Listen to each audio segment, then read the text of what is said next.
Hi there, Kirsten Peck here, Joy West Press, and I have some notes for the best life. The reason I'm doing this is because my book, Create Your Best Future, that I came out with last year, I followed the program that I have in here for a guide to authentic living, and at the end of it, I decided I had to move. I had to radically change things in order for me to ultimately be happy. So I did it. And now I'm at the point where I'm putting the next book together, telling about how I did it. And part of that is that it's about education and always improving yourself and having this growth mindset that's like, I'm not going to be stuck. I'm not going to be unhappy. I can learn something. I can do something, and I'm gonna, because sitting around being miserable is just no way to live life. So the big part of this that I want to start with is education. Because education is the way that people have been able to learn what's been done already in the past as a way to then jump off and explore new things and discover new frontiers and new solutions to things. So this idea that teachers haven't been doing their job or that they've been teaching information that's not accurate is just, I don't know, I think that's crazy. And I have to say, I teach students how to think. The process of thinking. There's two of them, critical thinking and creative thinking. And once you know those processes, the steps to go through, you can solve problems. So I teach how to think. I don't teach what to think. That's up to everybody's personal decisions. We all have freedom here. That's what this is about. So I just wanted to kind of take this moment and say, education is the best way to go. And talking about difficult subjects is the only way to fix them, okay? I believe with the French philosopher Voltaire, who back over 200, 300 years ago, said that he would defend your right to speak, whether or not he's going to agree with you. And I am on that same Voltaire track. So two sides of the debate always gets the best solutions. So let's not be afraid to talk about things, okay? Just have to follow the process, be respectful, and have sources that are actually real, legitimate sources, facts, evidence, expertise of eyewitnesses, people who were there, real, hardcore evidence that backs up the truth. This is how this all works. So I'm trying today, I don't mean to be off on a harsh subject. I know sometimes I just get riled up. But this one today, I want to talk a little bit about creative thinking and kind of how I changed everything and why. I've been trained to share information, and we share these experts. We teach things that have already been established. But then there reaches the point when the teacher becomes the master. And we develop our own materials and we write our own books and we do our own curriculum because we're piecing together things that the students need in order to get the whole big picture. So I did that with my teenage book called The Smart Start Challenge. That's an academic intervention that I wrote as a high school teacher, selling it in a high school market. So that book was a great introduction for me of how to explain my ideas, how to wrap it all up, how to package it. And I decided that I wanted to do it for a little bit older audience and a little bit more modern and fun kind of way. So that's why I came up with the Create Your Best Future, right? And so at the end of the book, it really does go through these different areas of growth that will make you realize what you want to change, how you want your world to be, the things that will make you the ultimate happiest person ever. And I have to say, it's true. I decided that my old life was way too structured, much too planned, very organized, run to a clock. I'm a budget freak. I got everything organized. And all I was doing was stressing myself out. I was always on the what's the next best thing and what's the next best and the next best, and not really enjoying it. So stopping and being able to say, hey, wait a minute, I don't like that, and I really don't have to do my life that way. It's up to me how I want to run my life. So I decided I want more creativity in my life. I want more art. I want more music. I love passionate cultural things. Again, this is why I moved to Puerto Rico.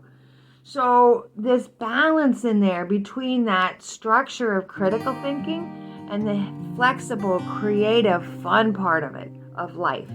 So I want to talk creative thinking. It follows a process, even though it is loose and much more free form than critical thinking is. In critical thinking, the focus is on the evidence, and you're analyzing what you have, and you're breaking it apart, and you're analyzing things. In creative thinking, it shifts that, rather than the problem or the situation that you're working on, it shifts that expertise to the artist. And the artist has often spent their lifetime gathering inspiration, practicing different techniques with different materials, working to develop their sense of color and their style and their creative spirit, right?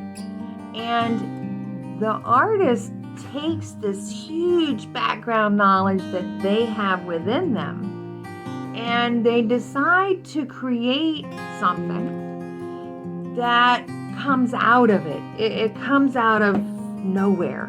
It really comes out of nowhere, okay? Sometimes they get commissioned or they get hired by someone to do a piece of artwork specifically for something. Other times they just are free form. They want to make their own music. They want to sing their own songs. They want to do their own thing.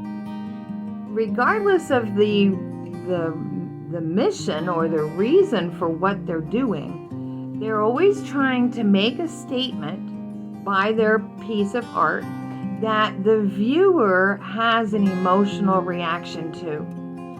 I remember So I looked up the definition of what is art almost 20 years ago when I lived in New York City, and Jean-Claude Christo, who is an outdoor exhibition artist, produced something in Central Park called The Gates. And he basically took giant fence gates, arches, they were like arches, and he hung flags from them. And he put them on all of the walkways around Central Park in a beautiful flow of orange river. He turned Central Park into an orange river. And at the time, it was in 2 weeks during the winter, and all the leaves were off the trees, so it was very black and white and orange, and it just was spectacular. And so many people were just confused, because how did a bunch of orange flags turn into a multi-million-dollar exhibit? Millions of people came to see the installation for the 2 weeks that it was there. He had spent 15 years of his life convincing different mayors of New York to let him do it. And this whole giant creative experience, right? And it's something that is just, it's transformative. It's not only that, he was able, he and his wife, actually it's a team, that they were able to pull that off after 15, 20 years of working on that kind of a project. Dedication, But then to be able to step back and watch it and listen to the people and see the tourists coming in and listening to the taxi drivers complain about the orange river that's in the park. The whole thing was just amazing. And, it really speaks to the way that art can impact a city. I know that a lot of cities these days are doing mural exhibits as economic and community development. My town, I came from, St. Petersburg, Florida, has a huge Sunshine Mural Art Festival. And I'm very excited to learn here in Santurce, ours is starting at the end of this month on the annual Mural Festival here. So I've jumped into my creative idea here is becoming about the murals, because it's a perfect combination of, I love to fix things up. I love to add color. I love being outside. There's just so many things that makes total sense for me to now consider doing this on like a really major level, right? I never would have thought that this is what I would want to be doing, or that this is what's now coming to me. because since I've started my mural in my backyard and now it's almost done, of course my neighbors have heard about it. They've come and seen it. And I got the lady that owns the store in the corner pulled me into her store, showed me she's cleaning it up and wants me to do the mural on the outside. So it's fabulous, and I'm all embracing my creative side here, and how much color can I have and how much music can I play all the time. The music is on nonstop. So, I'm looking through my notes here. What have I lost? I'll start with a few videos here from my mural and kind of where I'm going. And follow along with me, because now I'm going to be working on the one up the hill. So, creative thinking, it's amazing. Yeah, hey, so good morning. I am sitting here taking my own advice. It's kind of funny. I have to sit and reflect, work on my notes, look at my plan, calculate, scheme, shop online, come back, think, scheme, shop online. So I'm sitting here with my notebook and my things in progress, craziness. I think I'm getting there, which is awesome news. Trying to get to the more of the paint palette. Excuse me.